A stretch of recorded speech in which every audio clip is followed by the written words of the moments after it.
Welcome to Two Structures Homes, where every home is built with the unique needs of professionals like you in mind. Whether you're drawn to a sleek, modern look, a classic farmhouse charm, or something entirely unique, we take one floor plan and make it a perfect fit for your style. Choose from open layouts that maximize natural light, elegant home offices, or serene spaces for relaxation, customized to fit the way you work, unwind, and live. At Two Structures Homes, our expert designers and craftsmen bring your vision to life, from the smallest details to the biggest dreams. Discover a custom home that's built around you. Explore the possibilities today with Two Structures Homes. Hi, I'm Jay Evans, owner of Two Structures Homes and here in Oklahoma, and I wanted to talk to you today a little bit about we did a video earlier behind the walls, and we talked quite a bit about the gasket material we used for the top plate, bottom plate that seals the drywall against the studs. We also talked about our caulking and our penetrations, any penetration through the drywall to the exterior, any of that, how we seal that up with a super seal.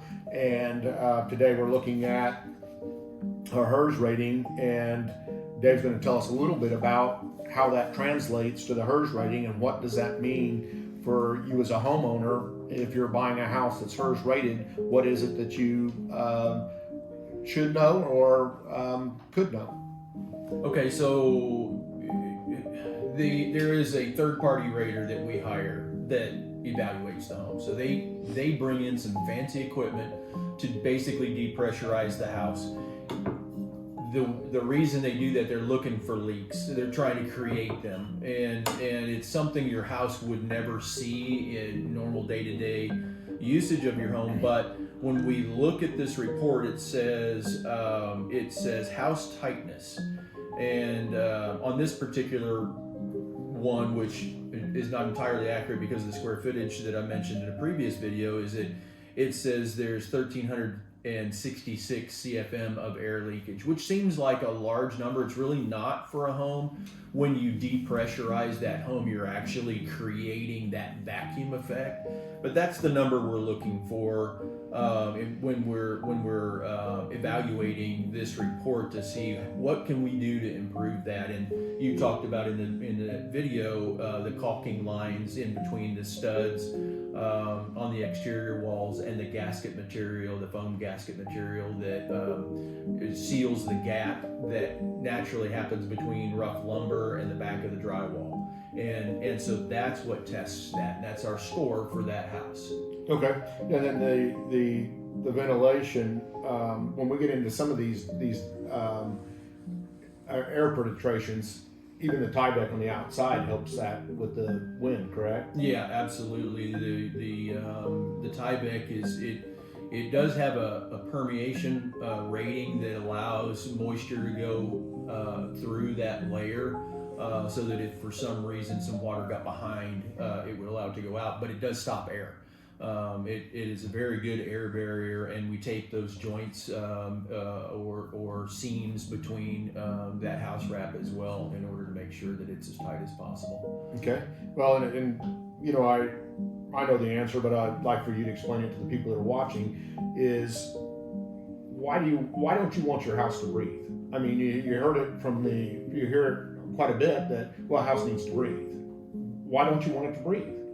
Well, yeah. So, I mean, you can imagine that if you opened your refrigerator door, to use as an example, just popped into my head, and you left it cracked open, it's going to be bad on energy. So it's just going to waste a bunch of AC that's inside the refrigerator. It needs to stay in there to keep your food cool. It's the same idea with a home, is that you want it as tight as you can, and you want to control where that air is coming in. And that's why we bring that fresh air in off the back porch, which is also in that video, in order to control the air entering into the home. Obviously, people are going to enter and leave the building, and there's going to be some air leakage there, but that's minimal compared to the majority of the time the windows are closed and the doors are closed. Yeah, I think that becomes more of an issue as you age. Just I think naturally as you age, you don't leave the house as much. You don't have kids running in and out. You just don't leave the house as much. And I think that's why we do the fresh air. The bulk of why we do the fresh air is because we know that people use the house differently, and we want to make sure we control. We put controls in for people that possibly don't leave their house as much as they did when they were younger. I'm looking here at duct leakage to the outside. It would seem, when we were showing the ducts there with the duct butter, it seemed like we're pretty well sealing that, so we're not letting heat escape into the attic or let air conditioning. We start conditioning the attic. So talk a little bit about that. Yeah, so in the video there was also mention where we pointed up at the plenum for the heat and air system and talked about the mastic that goes on the joints and things.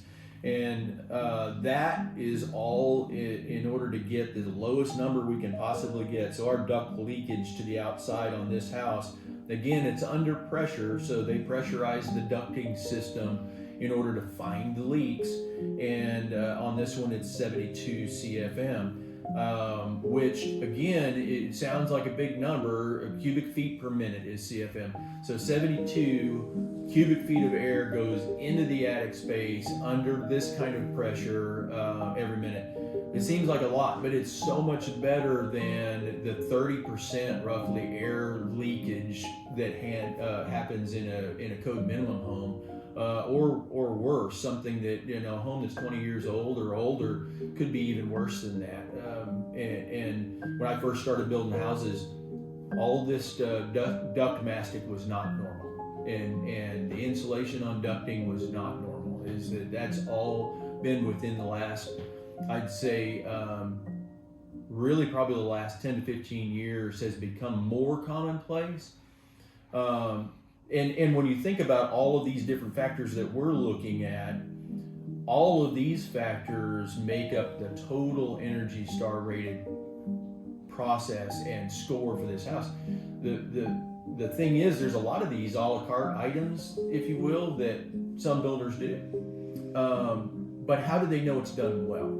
That's the big question. And a lot of builders have dropped off the Energy Star program. We believe in it. We believe in the testing of it. And how do we know? And this is a way for us to keep our subcontractors, in line as well with what we're paying for. So we pay a lot for this. You pay a lot for this to be done this way, Jay. Yeah. And so this is how we evaluate: did we get what we paid for? And so if your builder that you're looking at is telling you all these things about the furnace that sounds familiar to this video, it doesn't necessarily mean it was done well. It's just that you've got some features that are energy efficient, but the whole program, the entire home is the question: is the entire home efficient? And this proves that it is. Yeah, and I don't know that it's this way today, but I know at one time you could actually claim to be energy efficient if you just installed Energy Star appliances. Mm-hmm. You could claim the house is energy efficient when in fact it's really not. You just have some appliances or maybe some lighting that was Energy Star rated, and they would claim that the house was done that way. Mm-hmm. It's interesting because you were saying that one was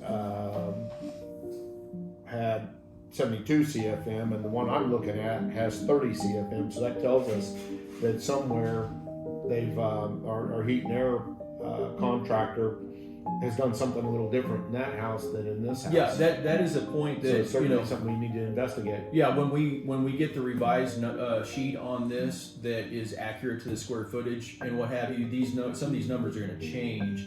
I don't know if that one's going to change, and my guess is that if it doesn't change, our score our overall score could go up or down, and it may be one of those things where we have to have our heat and air contractor go back in there and take a look, and we'll find the where the error is, and we'll get it corrected.